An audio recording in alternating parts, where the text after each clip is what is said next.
Hi everyone, welcome to Roshni's Food and Life. എന്തൊക്കെയുണ്ട് എല്ലാവർക്കും വിശേഷങ്ങളൊക്കെ?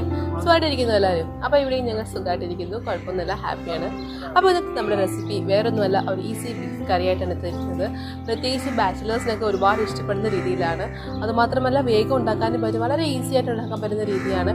പിന്നെ നമുക്ക് മലയാളികൾക്ക് പൊറോട്ടയും ബീഫ് എന്ന് പറയുന്ന വികാരം തന്നെയാണല്ലോ. അപ്പം പൊറോട്ടയുടെ പറ്റിയൊരു കറിയാണ് കേട്ടോ. അപ്പം നമുക്ക് ഒട്ടും സമയം കളയണ്ട, നോക്കാം എങ്ങനെയാണ് നമ്മുടെ ഈസി ബീഫ് കറി ഉണ്ടാക്കുന്നതെന്ന്.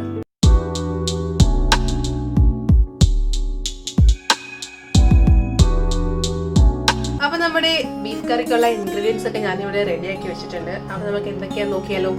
അപ്പം ഞാനിവിടെ 750 ഗ്രാം, അതായത് 3/4 കിലോ ബീഫാണ് നല്ല കഴുകി വൃത്തിയാക്കി എടുത്തിട്ടുണ്ട്. അപ്പം ഞാൻ പറയാറുള്ളത് പോലെ തന്നെ ബീഫിൽ നമ്മൾ വിനാഗിരി ഒഴിച്ചിട്ട് ഞാൻ കഴുകി എടുത്തിട്ടുണ്ട്. അപ്പം നമ്മളിവിടെ എണ്ണയൊന്നും യൂസ് ചെയ്യുന്നില്ല, കാരണം വഴറ്റാൻ നേരത്തെ എണ്ണയൊന്നും യൂസ് ചെയ്യുന്നില്ല. അപ്പം ഞാനിവിടെ ഉള്ളി എടുത്തിട്ടുണ്ട്, നമ്മുടെ സവാള 3 ചെറിയ സവാള ഞാൻ ചെറുതായി അരിഞ്ഞെടുത്തിട്ടുണ്ട്. പിന്നെ തക്കാളി, ഒരു ചെറിയ തക്കാളി എരിഞ്ഞെടുത്തിട്ടുണ്ട്. പിന്നെ പച്ചമുളക് ചേർക്കുന്നുണ്ട്. നിങ്ങൾക്ക് വേണമെന്നുണ്ടെങ്കിൽ മാത്രം ചേർത്താൽ മതി. ഞാനിവിടെ 2 പച്ചമുളക് ചേർക്കുന്നുണ്ട്. നിങ്ങളുടെ എരിവിനനുസരിച്ച് കൂട്ടിയും കുറച്ചുമൊക്കെ നിങ്ങൾക്ക് ചേർക്കാവുന്നതാണ്. ഇഞ്ചിയും വെളുത്തുള്ളി ഞാൻ ചതച്ചെടുത്തിട്ടുണ്ട്. പിന്നെ മസാലകൾ എന്ന് പറയുമ്പോൾ ഞാനിവിടെ മുളക് പൊടി ചേർക്കുന്നുണ്ട്, മല്ലിപ്പൊടി, മഞ്ഞൾപ്പൊടി, പിന്നെ നമ്മുടെ ഗരം മസാല, നമ്മൾ വീട്ടിൽ പൊടിച്ച നമ്മുടെ ഗരം മസാലനാണ്. അതുപോലെ കുരുമുളക് പൊടി, ആവശ്യത്തിന് ഉപ്പ്. ഇത്രയും ഇൻഗ്രീഡിയൻസ് മാത്രം മതി. ഞാൻ അളവുകളൊക്കെ ഞാൻ പറയാം കേട്ടോ, ഞാൻ ചേർക്കുന്ന സമയത്ത് പറയാം. അപ്പോൾ ഇത്രയും ഇൻഗ്രീഡിയൻസ് വെച്ചിട്ട് നമുക്ക് എങ്ങനെയാണ് നല്ല അടിപൊളിയായിട്ടൊരു ബീഫ് കറി ഉണ്ടാക്കുന്നത് നോക്കിയാലോ. സോ നമ്മുടെ ഇറച്ചി നമുക്ക് വേവിച്ചെടുക്കാനായിട്ട് ഞാനൊരു കുക്കർ വെച്ചിട്ടുണ്ട്. അപ്പം ഞാൻ കുക്കറിലാണ് വേവിച്ചെടുക്കുന്നത്. ഇപ്പം നിങ്ങൾക്ക് കുക്കർ അല്ല വേറെ ഏതെങ്കിലും പാത്രത്തിലാണ്, നിങ്ങൾ അടുപ്പിലാണ് വേവിച്ചെടുക്കുന്നതെങ്കിൽ കുഴപ്പമില്ല. അപ്പോൾ അതനുസരിച്ച് സമയമൊക്കെ ബാലൻസ് ചെയ്തെടുത്താൽ മതി. ഞാൻ കുക്കർ എടുത്ത് വെച്ചിട്ടുണ്ട്. അതിലേക്ക് ആദ്യം തന്നെ നമ്മൾ എടുത്ത് വെച്ചിരിക്കുന്ന നമ്മുടെ ബീഫ് ചേർത്ത് കൊടുക്കാം. ഞാനിവിടെ ഞാൻ പറഞ്ഞല്ലോ, ഞാൻ 750 ഗ്രാം ബീഫ് ഞാനിവിടെ ചേർത്ത് കൊടുക്കുകയാണ്.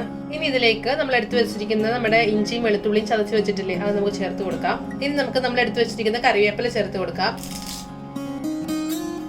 നമ്മൾ അരിഞ്ഞു വെച്ചിരുന്ന തക്കാളി ഇല്ലേ, ഒരു തക്കാളി നമ്മൾ അരിഞ്ഞു വെച്ചിട്ടുണ്ടായിരുന്നു, അത് ചേർത്ത് കൊടുക്കാം. നമ്മൾ അരിഞ്ഞു വെച്ചിരുന്ന സവാള, ഞാനിവിടെ 3 ചെറിയ സവാള ഞാൻ അരിഞ്ഞെടുത്തിട്ടുണ്ട്, അത് നമുക്ക് ചേർത്ത് കൊടുക്കാം. ഇനി നമ്മുടെ പച്ചമുളക്, ഞാനിവിടെ 2 പച്ചമുളക് ചേർക്കുന്നുണ്ട്.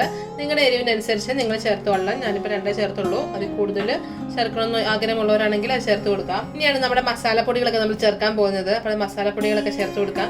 ആദ്യം തന്നെ നമുക്ക് 1/4 ടീസ്പൂൺ മഞ്ഞൾപ്പൊടി ചേർത്ത് കൊടുക്കാം.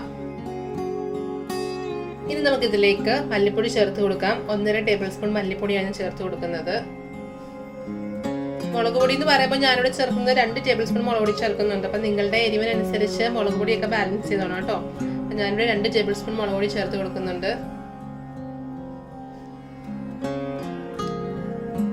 ഇനി നമുക്ക് ചേർക്കാനുള്ളത് നമ്മുടെ ഗരം മസാലയും കുരുമുളക് പൊടിയാണ്. അപ്പം ഗരം മസാല ഞാനിവിടെ 1/2 ടീസ്പൂൺ ഗരം മസാല ചേർക്കുന്നുണ്ട്.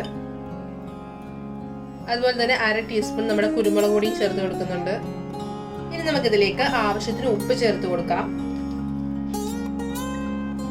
നമ്മുടെ പൊടികളും നമ്മുടെ ഉള്ളിയും ഇറച്ചിയും എല്ലാം നമ്മൾ കുക്കറിലായിട്ടുണ്ട്. ഇനി നമുക്ക് നന്നായിട്ടൊന്ന് മിക്സ് ചെയ്ത് കൊടുക്കാം.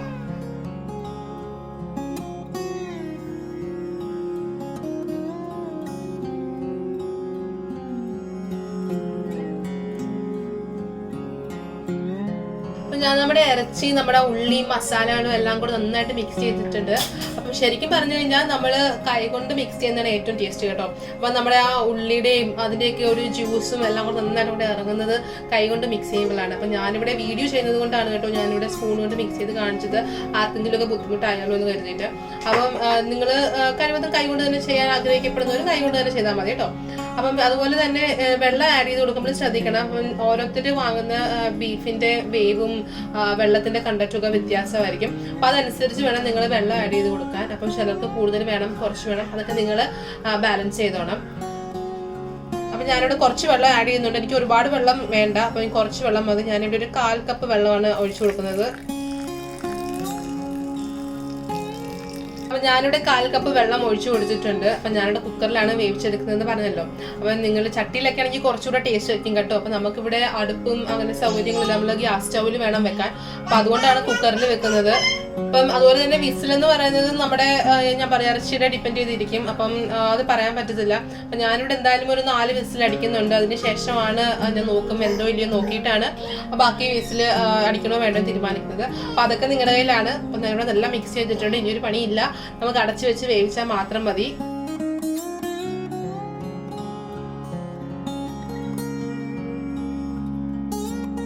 ഞാനിവിടെ കുക്കർ അടച്ചിട്ടുണ്ട്. അപ്പം ഞാനിവിടെ 4 വിസിലാണ് അടുപ്പിക്കുന്നത്. അപ്പം 4 വിസിൽ എന്ന് പറയുമ്പോൾ ആദ്യത്തെ വിസിൽ ഹൈ ഫ്ലെയിമിൽ വെച്ചിട്ടും ബാക്കി 3 വിസിൽ ഞാൻ മീഡിയം ഫ്ലെയിമിൽ വെച്ചിട്ടുമാണ് അടുപ്പിക്കുന്നത്. അതിനുശേഷം ഞാൻ തുറന്നു നോക്കും, വെന്തോ ഇല്ലയോ നമുക്ക് നോക്കാൻ പറ്റും. എൻ്റെ ഇറച്ചി ഇവിടെ ഞാനിപ്പോൾ എടുത്ത ഇറച്ചിക്ക് അത്യാവശ്യം വേവുണ്ടെന്നാണ് തോന്നുന്നത്. നമുക്ക് 4 വിസിൽ കഴിഞ്ഞിട്ട് തുറന്നു നോക്കാം. അപ്പം നമ്മുടെ കറി ഇവിടെ റെഡി ആയിട്ടുണ്ടെന്ന് തോന്നുന്നു. നമുക്ക് തുറന്നു നോക്കാം. അപ്പം ഞാൻ ആദ്യം 4 വിസിൽ അടിച്ചിട്ട് തുറന്ന് നോക്കിയായിരുന്നു. അപ്പം അതായിട്ടില്ലായിരുന്നു, കുറച്ചുകൂടി വേവാനുണ്ടായിരുന്നു. അപ്പം ഞാൻ 2 വിസിൽ കൂടെ കൂടുതൽ അടിച്ചിട്ടുണ്ട്. അപ്പം എനിക്ക് മൊത്തത്തിൽ 6 വിസിലാണ് എടുത്തത്. അപ്പം നമുക്ക് തുറന്ന് നോക്കാം. എയർ ഫുള്ള് പോയിട്ടുണ്ട്. അപ്പം നമ്മുടെ കറി ഇവിടെ റെഡി ആയിട്ടുണ്ട്. നല്ല ചാറൊക്കെ നല്ല കുറുകി വന്നിട്ടുണ്ട്. നിങ്ങൾ കണ്ടോ, നല്ല കുറുകി വന്നിട്ടുണ്ട്. അപ്പം ബീഫൊക്കെ നന്നായിട്ട് വെന്തിട്ടുണ്ട്. അപ്പം നമ്മുടെ ഉള്ളിയൊന്നും കാണാനില്ല, എല്ലാം നന്നായിട്ട് വെന്തുടഞ്ഞ് നല്ല പരുവായിട്ടുണ്ട്. ഇനി നമുക്ക് ഇതിലേക്ക് ഒരു സീക്രട്ട് കാര്യം ചേർക്കാനുണ്ട്. എന്തോന്നറിയോ, നമ്മുടെ സ്വന്തം വെളിച്ചെണ്ണ. അപ്പോൾ നമുക്ക് കുറച്ച് വെളിച്ചെണ്ണ നമുക്ക് ഇതിൻ്റെ പുറത്ത് ഒഴിച്ചു കൊടുക്കാം. നമ്മൾ ഇതുവരെ വെളിച്ചെണ്ണയോ എണ്ണകളോ ഒന്നും ഉപയോഗിച്ചിട്ടില്ല. അപ്പോൾ കുറച്ച് വെളിച്ചെണ്ണ നമുക്ക് ഇതിൻ്റെ മുകളിലായിട്ട് ഒഴിച്ചു കൊടുക്കാം. ഞാനിവിടെ 1 ടേബിൾ സ്പൂൺ വെളിച്ചെണ്ണ ഒഴിച്ചിട്ടുണ്ട്. എന്നിട്ട് നമുക്ക് നന്നായിട്ട് നമ്മുടെ കറിവേപ്പില ഉണ്ടല്ലോ, നമ്മുടെ കറിവേപ്പിലയും കൂടെ എടുത്ത് നന്നായിട്ട് ഇട്ട് കൊടുക്കാം. അപ്പം ആ കറിവേപ്പിലയുടെയും വെളിച്ചെണ്ണയും കൂടെ മണം നമ്മുടെ ഇറച്ചിക്ക് വരുമ്പോൾ ഒരു പ്രത്യേക സ്വാദാണ്. നമ്മുടെ കറിവേപ്പില എടുത്തിട്ടുണ്ട്, കറിവേപ്പിലയും കൂടെ ഇട്ട് കൊടുക്കുകയാണ്. നമുക്ക് കുറച്ച് നേരം അടച്ചു വെക്കണം. നമ്മുടെ കറിവേപ്പിലയും വെളിച്ചെണ്ണയും കൂടെ ഒഴിച്ചിട്ട് നമുക്ക് കുറച്ച് നേരം അടച്ചു വെക്കണം. എന്നിട്ട് തുറക്കുമ്പോൾ ഒരു പ്രത്യേക മണമാണ്. നമുക്ക് അടച്ചു വെച്ചിട്ട് ഒരു 10 മിനിറ്റ് കഴിഞ്ഞ് തുറന്നു നോക്കാം.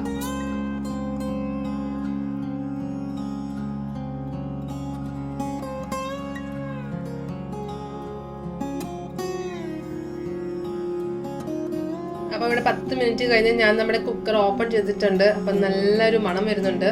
നമ്മുടെ വെളിച്ചെണ്ണയും കറിവേപ്പിലയും എല്ലാം കൂടി ചേർന്ന് നല്ലൊരു മണം വരുന്നുണ്ട്. ഇതപ്പോൾ നമ്മുടെ കറി ഇവിടെ റെഡി ആയിട്ടുണ്ട്. നമുക്കൊരു സെർവിങ് ബൗളിലോട്ട് മാറ്റാം. ഇതേപ്പോൾ നമ്മുടെ ബീഫ് കറി ഇവിടെ റെഡിയാണ്. വളരെ പെട്ടെന്ന് ഉണ്ടാക്കാൻ പറ്റത്തില്ലേ. ആ ഉള്ളിയും നമ്മുടെ ഇഞ്ചിയും വെളുത്തുള്ളിയും അരിഞ്ഞ് ചതയ്ക്കേണ്ട ഒരു താമസം മാത്രമേ ഉള്ളൂ. എല്ലാം കൂടെ മിക്സ് ചെയ്ത് ലാസ്റ്റ് കുറച്ച് വെളിച്ചെണ്ണയും കറിവേപ്പിലയും കൂടി ഇട്ടാൽ അത്യുഗ്രൻ നമ്മുടെ ബീഫ് കറി റെഡിയാണ് ഇവിടെ. അപ്പം വളരെ പെട്ടെന്ന് ഉണ്ടാക്കാൻ പറ്റും, പ്രത്യേകിച്ച് ബാച്ചിലേഴ്സിനും. പിന്നെ അഥവാ ഇനി സമയമില്ലാത്ത പെട്ടെന്ന് കറി വെക്കാൻ പോകുന്ന ആരെങ്കിലുമൊക്കെ അമ്മമാരൊക്കെ ഉണ്ടെങ്കിൽ ഉണ്ടല്ലോ, അപ്പം ഇങ്ങനെ ഒന്ന് വെച്ച് നോക്ക്. നല്ല അടിപൊളി ഇറച്ചി കറി ആയിരിക്കും. എല്ലാവരും ട്രൈ ചെയ്ത് നോക്കണം. എല്ലാത്തിൻ്റെയും കൂടെ കഴിക്കാൻ പറ്റും. ചോറും ഫ്രൈഡ് റൈസും അപ്പം ചപ്പാത്തി എല്ലാത്തിൻ്റെയും കൂടെ പോകുന്ന നല്ലൊരു കറിയാണ്. ഒട്ടും താമസമില്ല നമുക്ക് ഉണ്ടാക്കിയെടുക്കാനായിട്ട്. എല്ലാവരും ട്രൈ ചെയ്ത് നോക്കുമെന്ന് വിശ്വസിക്കുന്നു. നോക്കിയിട്ട് എല്ലാവരും കമന്റ് ബോക്സിൽ നിങ്ങളുടെ അഭിപ്രായം ഇടണം. ആരെങ്കിലുമൊക്കെ ആദ്യമായിട്ട് വീഡിയോ കാണുന്നവരുണ്ടെങ്കിൽ സബ്സ്ക്രൈബ് ചെയ്യണേ, മറക്കല്ലേ. തൊട്ടടുത്തുള്ള ബെല്ലൈക്കോൺ കൊടുത്ത് പ്രസ് ചെയ്തേക്കുക. അപ്പോൾ ഞാനിടുന്ന വീഡിയോസ് നിങ്ങൾ മിസ് ചെയ്യാതെ കാണാൻ പറ്റും. അപ്പോൾ അടുത്തൊരു അടിപൊളി വീഡിയോ ആയിട്ട് ഞാൻ വേഗം വരാം. അതുവരെ ബൈ, ടേക്ക് കെയർ. രുചിയുടെ വർണ്ണങ്ങൾ നിങ്ങളുടെ മനസ്സ് നിറയ്ക്കട്ടെ. സ്നേഹത്തോടെ റോഷ്നീസ് ഫുഡ് ആൻഡ് ലൈഫ്.